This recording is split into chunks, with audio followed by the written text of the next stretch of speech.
In the last 28 years, I've had the opportunity to train and learn from some of the best in the world. We're talking Olympians, former world number ones, and I've used this stuff that I've learned, pieced it together, and created a 3-step system that I now use with my athletes that makes any swimmer faster. We've seen hundreds of swimmers gain huge results. We're talking 20 to 30 seconds per 100 faster in less than 6 months' time. I'm Lukas Siska, welcome to the channel. I'm so glad you're here.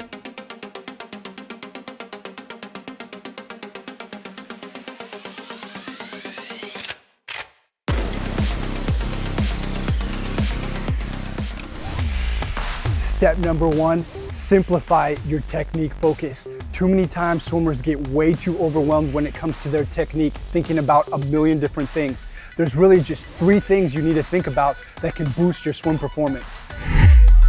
The first thing that you need to zone in on technique-wise is, yes, body position. Swimmers are often way too scrunched up, and even experienced ones don't realize that they could get a lot of effortlessness going on in their stroke if they just extended their body to the max.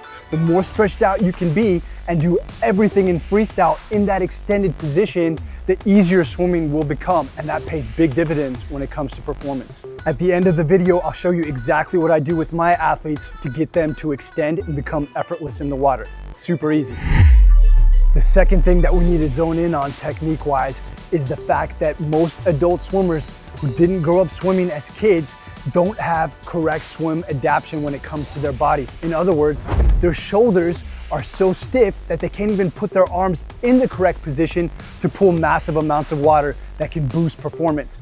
So in order to fix that, it's a simple fix. Everybody can do this, is to just increase your shoulder mobility with some classic swim flexibility routines. And I'll show you how to do that at the end of the video. It takes just a couple minutes a day. Finally, but equally important as the other 2 when it comes to technique, is that often I see big, strong guys who are physically strong that they're just using little tiny muscles in their body to propel themselves forward in swimming. For example, they're using their forearms only when they swim. Why would you only use your forearms when you swim and not use everything that is available to you in the water to make you go forward? And that's just it. You have to learn how to use your whole body in freestyle, not just isolated parts of it, to reach your maximum potential in the water. And of course, let's take a look at how to do that right now. The perfect drill for that is the underwater dog paddle drill. We'll rotate to the max, but not too far, and then pull down with a high elbow, and then rotate with momentum to the other side. And again, rotate inwards, pull down, and rotate to the other side. We'll glide, have momentum, as well as keeping that high elbow. Arms stay in the water so that we can feel the water much better.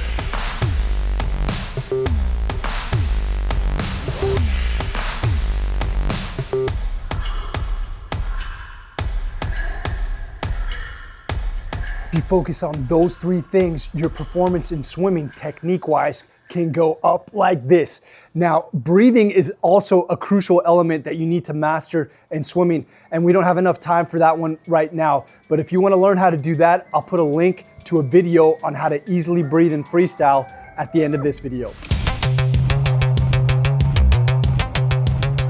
Now, step 2 is implementing a training system using that technique focus and now putting it into a week and learning how to train properly swim-wise to just be the best you can be. I'm now gonna show you a Monday to Sunday training schedule that can help you swim much faster. And if you're in the 130 per 100 to 2 minute to 3 minute range, follow this system and you will get faster. Monday. On this day, we need to have a prep type swim that's gonna get us ready for a Tuesday quality swim. On this day, we need to bring in equipment, paddles, fins, and just get some volume in.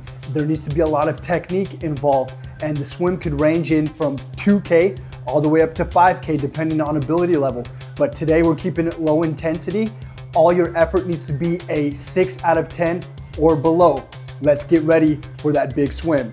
Tuesday is threshold day. What's threshold? It's an effort of 7 to 8 out of 10. We are now gonna work. Your warm-up needs to include that technique focus that we talked about, and it could be up to 1,000 meters. And then you need to go into a main set of something simple like 15 times 100 on 20 seconds rest, holding the best average pace you can hold. Do some cool down. Afterwards, it could be again another 1,000 meters, bring in equipment, but focus on that main set and watch your pace. Wednesday, today we're gonna really focus on that mobility in the shoulders and also some strength. Guess what? We're not going into the pool. Let's do 45 minutes worth of dry land training and 15 minutes worth of pure shoulder mobility work. And those dry land exercises need to focus on the lats, the chest, and also if you're a competitive swimmer planning to race masters, you need to be doing some squat jumps and some squats to have those power off the blocks and off the walls. Also, your core needs to be worked. Without core, you can't be a fast swimmer.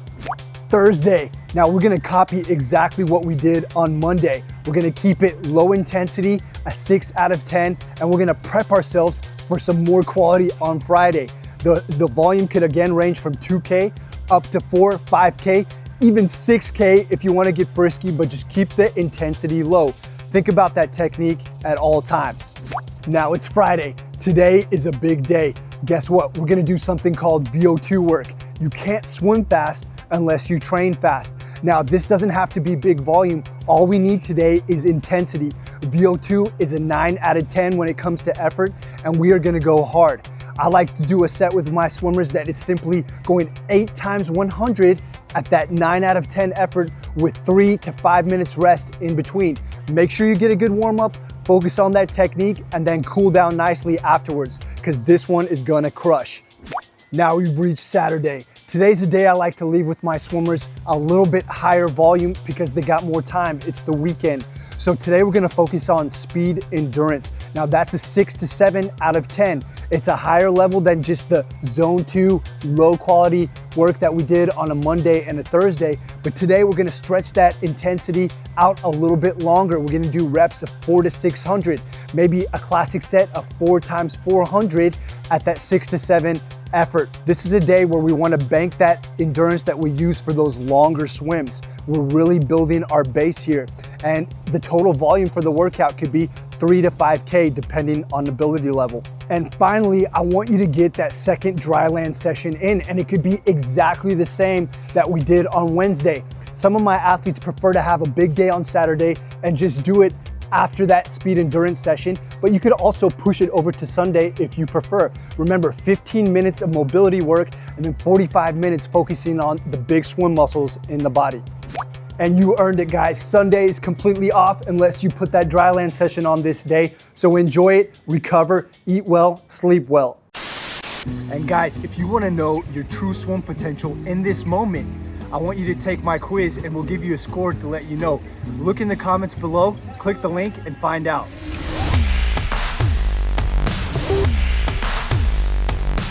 Okay, we have now reached step 3, and this is the secret sauce, and it's super simple. The key to getting faster and implementing what we just talked about is to stay consistent.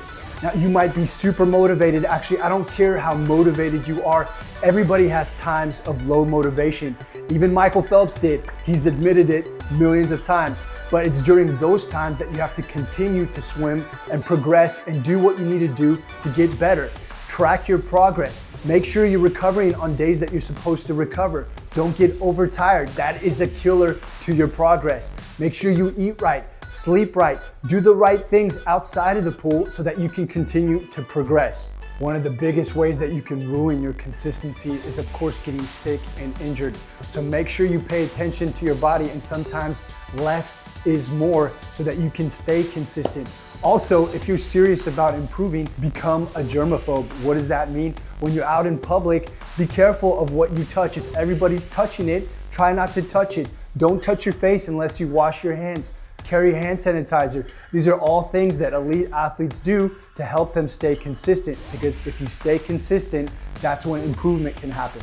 I promised you that I'd show you how to implement good body position in the water. Take a look right now. I'm gonna push away from the wall, and I'm gonna kick myself back, all the while maintaining that extension. And you'll see, as I stay extended, my body will stay right at the surface, and that's what we want.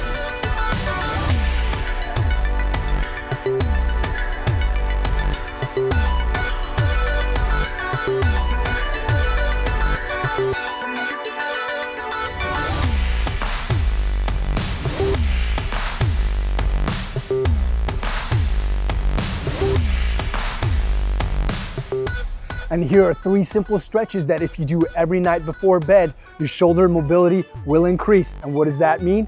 More power in the water. Simple streamlined stretches like this, finding a wall, putting your arm on the wall, trying to stretch your chest, doing the Michael Phelps stretch like this.